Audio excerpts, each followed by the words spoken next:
Welcome back to Football Daily. Now, with the World Cup well underway, we've constructed a team of players who absolutely flopped on the biggest stage of all. Let's go. Goalkeeper, Jim Leighton. With 91 caps, goalkeeper Jim Leighton has the second most appearances in the history of the Scottish national team. Twice a Scottish League winner under Alex Ferguson at Aberdeen, Leighton followed Fergie to Man United in the late 80s, but struggled to establish himself at Old Trafford. In the run-up to the 1990 World Cup, Leighton was at his lowest ebb, having been dropped for the FA Cup final replay after conceding 3 goals against Crystal Palace the first time round. Nonetheless, he was still Scotland's number one, and the country hoped to progress to the second round for the first time in their history, after being drawn in a group with Brazil, Sweden and Costa Rica. However, they lost to Costa Rica in their first match, and despite beating the Swedes, they went into the game against Brazil needing a result. After a dogged rearguard action kept Romario at bay for 80 minutes, Leighton fumbled a weak shot from Alemão to hand Muller a tap-in, sending the Scots home early. The blunder saw Leighton spend 2 years out of the national setup, but he did eventually regain his place, returning to the first team for the 1998 World Cup at the age of 40. But he conceded 6 goals in 3 games, and the Scots finished bottom of the group. Defender, Joseph Mwepu Ilunga. Zaire, now the Democratic Republic of Congo, became the first sub-Saharan nation to reach the World Cup in 1974, when the tournament still gave just one African team the chance to compete. Then ranked 20th in the world, they romped through qualification, winning 8 of their 11 games, but got off to a rocky start in West Germany, losing to Scotland. A dispute over wages was only resolved when the German FA paid the players, and the mood went from bad to worse after their second game, a record-breaking 9-0 defeat to Yugoslavia. In their final game, Zaire faced cup holders Brazil and quickly went 2-0 down, with goals coming from Jairzinho and Rivellino. A free kick in a dangerous zone gave the Seleção a chance to extend their lead, but as the referee blew for the set-piece to be taken, defender Mwepu Ilunga broke out of the wall and booted the ball downfield, to the bemusement of everyone in the crowd. Ilunga was booked and Zaire lost the game 3-0, with patronising European commentators suggesting that the African players didn't know the rules. However, it later transpired that Zaire's dictator, Mobutu Sese Seko, had threatened the team after the Yugoslavia match, telling them that if they lost by more than 4, their families would pay the consequences. Although it looked like a major cock-up, Mwepu Ilunga had saved his teammates' lives. Defender, Rigobert Song. Formerly of Liverpool and West Ham, Rigobert Song won 2 titles with Galatasaray and picked up 2 African Cups of Nations with Cameroon.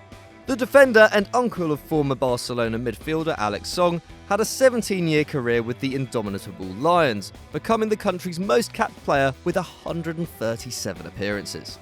He made his debut in 1993 at just 17, and Cameroon seemed on the up, having reached the quarter-finals of the 1990 World Cup. But at the next edition of the tournament, Song became the youngest player ever to be sent off in a World Cup, seeing red against Brazil, with Cameroon going out at the group stage.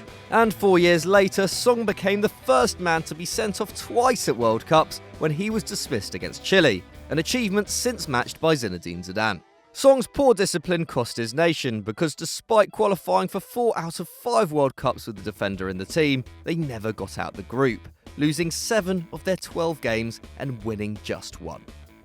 Defender, Pepe. Despite now boasting nearly a century of caps for Portugal, Pepe was a late starter on the international stage. The centre-back was born in Brazil but was never even capped at youth level for the Canarinho, and moved to Portugal at 18, where he won 2 titles with Porto. At 24, Pepe was given citizenship, making him eligible to play for his adopted nation, and by the time he received his first cap, he was already at Real Madrid, having joined the Merengues for €30 million in 2007. But Pepe's pace and reading of the game stifled his international career, as he was used as a defensive midfielder at the 2010 World Cup, participating in a draw with Brazil and a loss to Spain. 4 years later, he was playing in his preferred position, but though Portugal were drawn in a group with Germany, the USA and Ghana, they failed to progress, losing their opening game 4-0 to the Germans, with Pepe getting sent off and missing the rest of the tournament. Fortunately, his performances have been better at the Euros, helping his country to the semis in 2012 and to the trophy in 2016, when he was named man of the match in the final. Defender, Dante. Brazilian defender Dante got his first call-up to the national team at 29, halfway through the 2012-13 season. Then at Bayern Munich, the centre-back was on top of the European game and went on to win the treble, cementing him in the plans of Luis Felipe Scolari a year before the 2014 World Cup, which seemed lined up for a Seleção coronation on their home turf. However, the warning signs were there after the 2013 Confederations Cup. Though Brazil ended up winning the competition, they kept clean sheets in all 3 games in which Dante didn't appear and conceded 3 goals in the 2 he did. But he still went to the World Cup as a reserve, only getting the chance to play in the semi-final when injury ruled captain Thiago Silva out of the crunch match against Germany. As we all know, Brazil were humiliated, losing 7-1, and Dante had a particularly poor match, picking up the only booking of the game. He left the national setup immediately after his country's 3-0 loss to the Netherlands in the third-place playoff after just 1 year and 13 caps. Brazil had conceded 16 goals with Dante on the pitch, one every 48 minutes.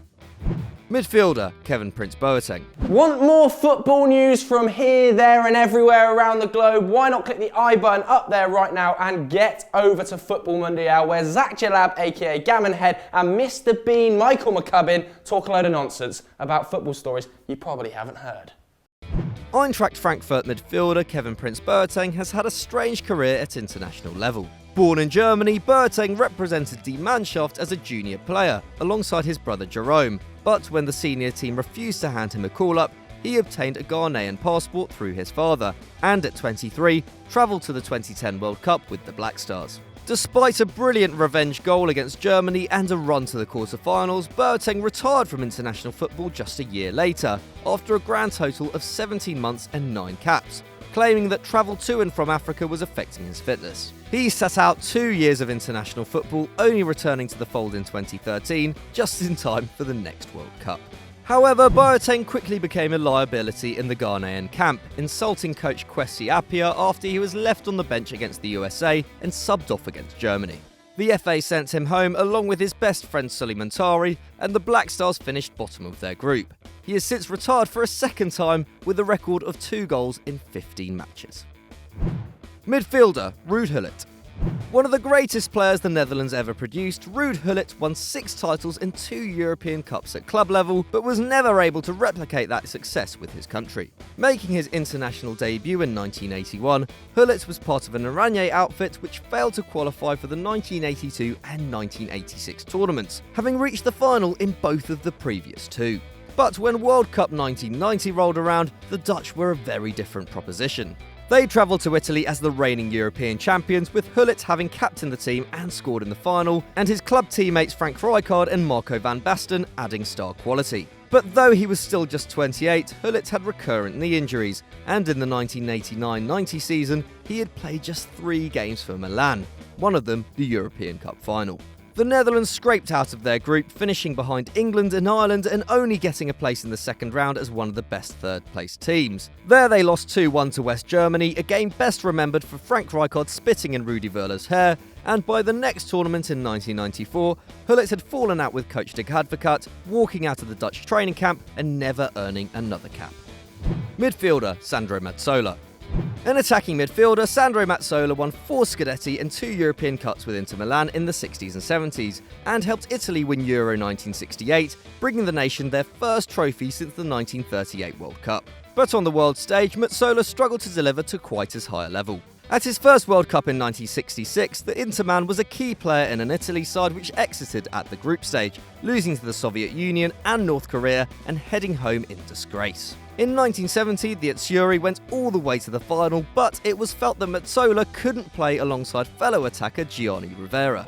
As a result, Mazzola would play the first half of games and Rivera the second, until the final, where Mazzola played the full match as Italy lost 4-1 to Brazil. He didn't score for the whole tournament, while Rivera grabbed 2 from the bench. In 1974, Rivera and Mazzola finally played side by side, but by then the Stars were 31 and 32 respectively, and again they failed to get out of the group, their only win coming over Haiti. Mazzola retired afterwards with 22 goals in 70 caps, but only a single strike in 3 World Cups. Forward Wayne Rooney.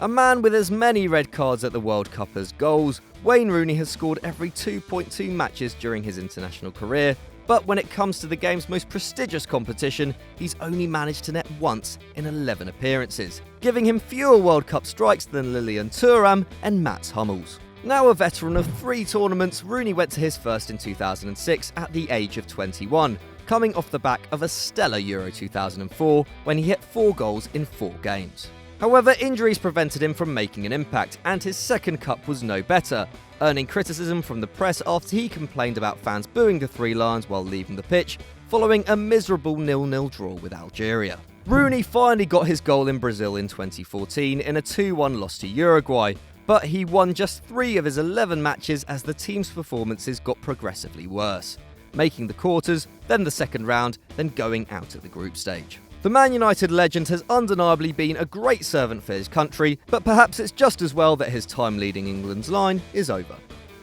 Forward, Fred.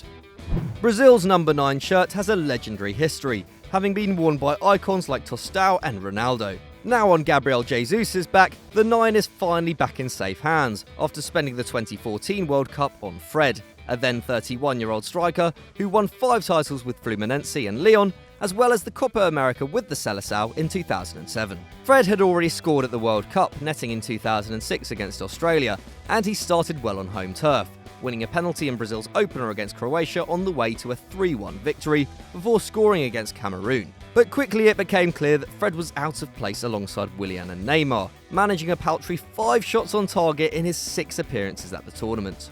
By the time Brazil exited to Germany in the semi, the forward was getting booed every time he touched the ball, and rightly so, as he didn't contribute a single interception or tackle, as well as failing to create a chance. After the game, Fred's heat map revealed that the majority of his touches had come in the centre circle, kicking off after his side had conceded yet another embarrassing goal.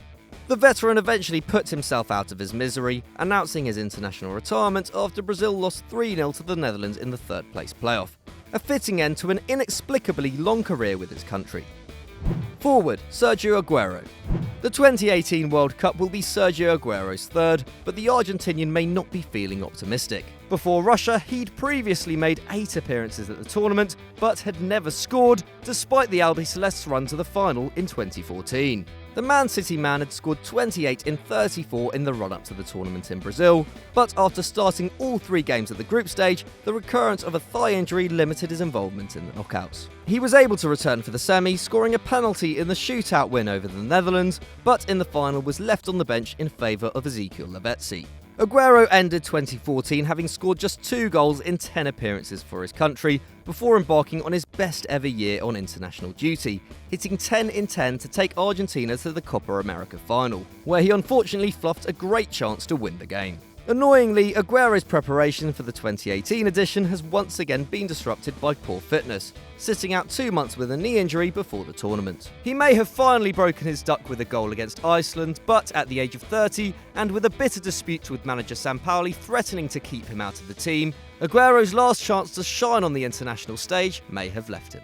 So thanks once again for watching, guys, and if you enjoyed this, why not click on screen right now for another one of our fantastic videos, and as always, don't forget to like and subscribe.